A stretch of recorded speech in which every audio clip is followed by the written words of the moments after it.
Hello everyone, today in this video we will discuss how to fix if your Infinix Note 60 is not turning on. Let's start the video if you want to fix this problem. So first of all, restart device. Just click and hold side power button and click on restart. Again tap on this restart icon and you will see your phone as restart. After restarting, go back to home screen and enter your phone pin and you will check your problem is solved. But if it not solved, go to app library. Here click on settings app.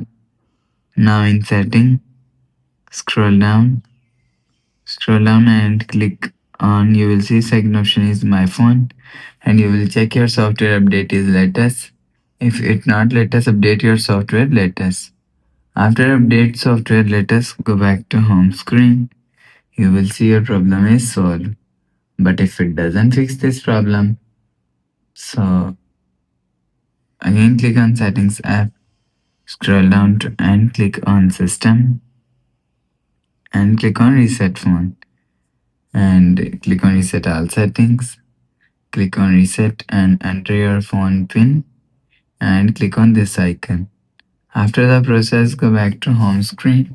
You will see your problem is solved. So that's how you can fix if your Infinix Note 60 is not turning on. If you like the video, please subscribe. Thanks for watching.